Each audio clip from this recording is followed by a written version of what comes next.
Welcome to Whisperwood Stories. Today I'm going to read another story from Nosleep for you. This time from user General P. Let's begin.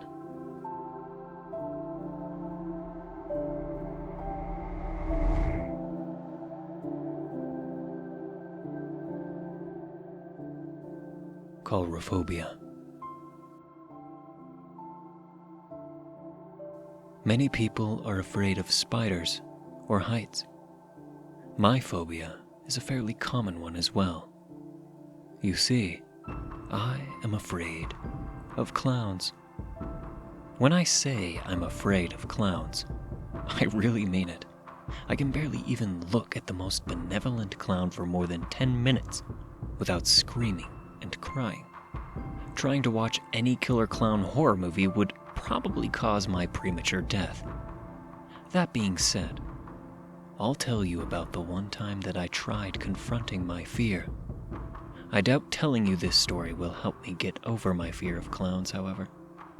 It might make you afraid of them. So don't continue reading if you don't want another phobia in your life. The story goes as follows. A couple of months ago, I was enjoying the weekend with a friend in his house. Only he and his cat live there, so his house is pretty much the perfect hangout place. We were playing video games while my friend's cat was curled up in my lap. Usually, cats hate me, but Bob always had a soft spot for me. He loves to follow me around everywhere I go. He especially loves when I use his fuzzy back as an armrest. After a couple of hours, we decided to buy some whiskey and coke from the nearby supermarket. We quickly exited the house and walked towards the supermarket, which was only about 3 minutes away. Unfortunately, our trip wasn't as simple as I originally anticipated. Standing right next to the supermarket, we saw the one thing that makes my blood run cold. A clown. A panic attack hit me as soon as we saw the clown. Even though every clown creeps me out, there was just something about this one that made me extremely uncomfortable. He looked like a Ronald McDonald copy, although a very bad copy. The clown was sickly slim and short. His costume had many rips and tears. The makeup on his face was horribly done.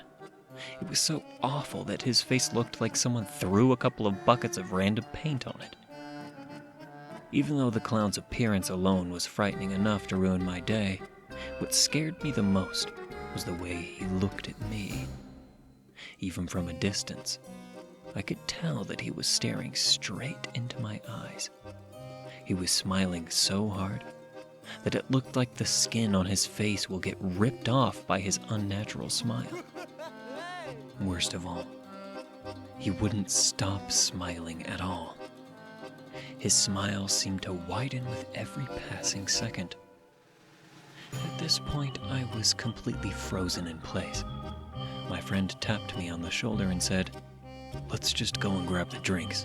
You don't have to look at that weirdo." I somehow powered through my panic attack and said, "Sure, but I'm gonna stare at that bastard. Can't be a coward forever. It's about damn time I try doing something about my problem." My friend gave me a reassuring look and replied with a simple, "All right." Another even more potent panic attack hit me as soon as I took only 2 steps towards the clown. I started crying, embarrassed. I barely mustered the strength to tell my friend that I'm going back to the apartment. I speed-walked back to the house. I collapsed on the couch in tears as soon as I entered. Bob rushed to cheer me up by jumping on top of my back and purring.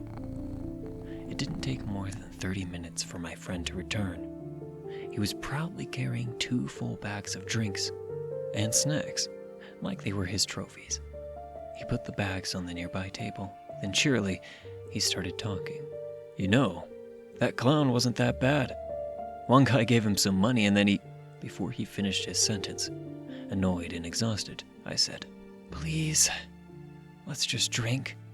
I don't want to hear about it. He nodded understandingly and went to grab the whiskey glasses.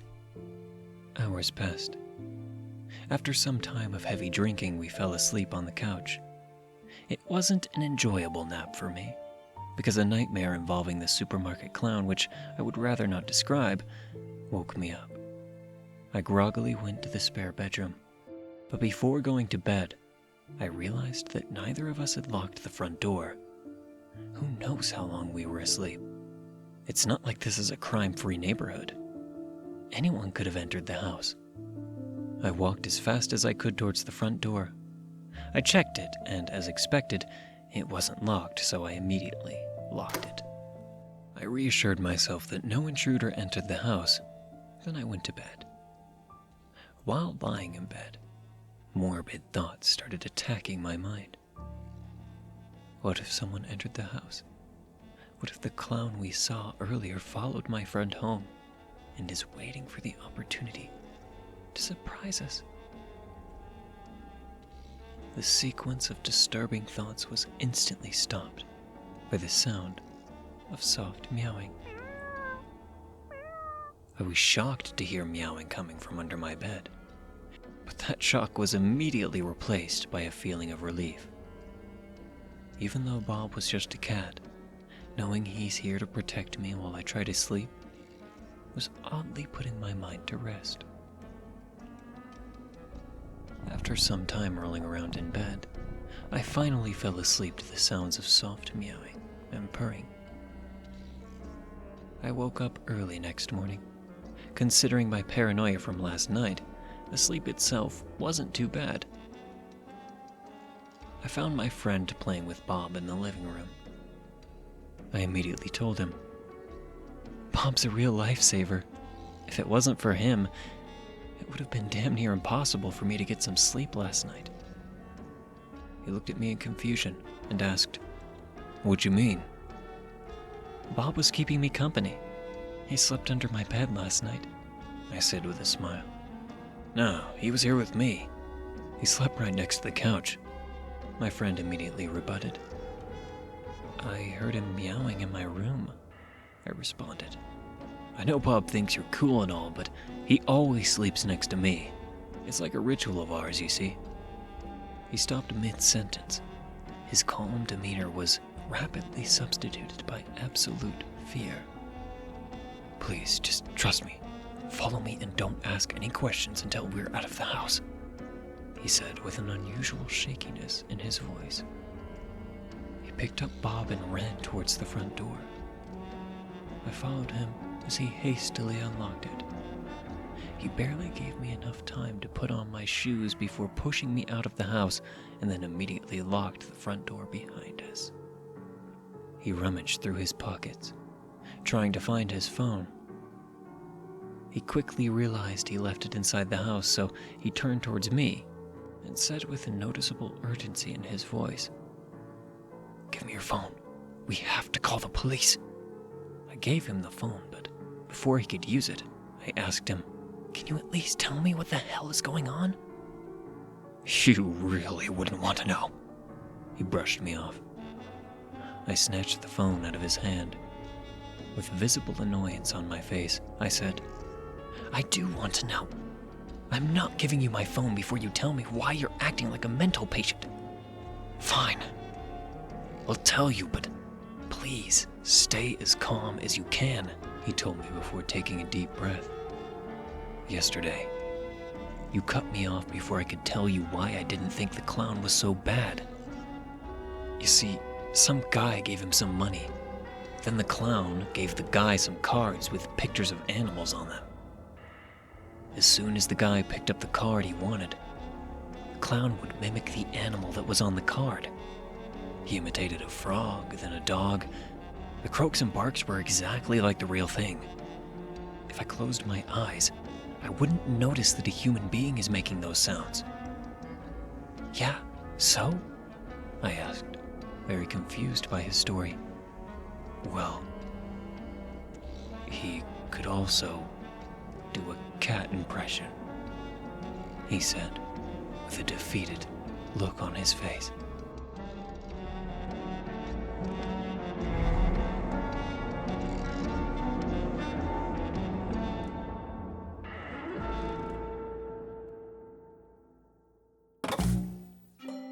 Thank you for listening to Whisperwood Stories. If you enjoyed, don't forget to comment, like, and subscribe down below. Do you have a story that you'd like me to read here? Consider commenting or sending it to whisperwoodsubmissions@gmail.com. The story in this video was read with the author's permission. Thank you again for listening, and be sure to check out the original Reddit post. Want to support me? Check the link below where you can leave a tip if you wish. And remember, don't let the shadows get too close. Good night.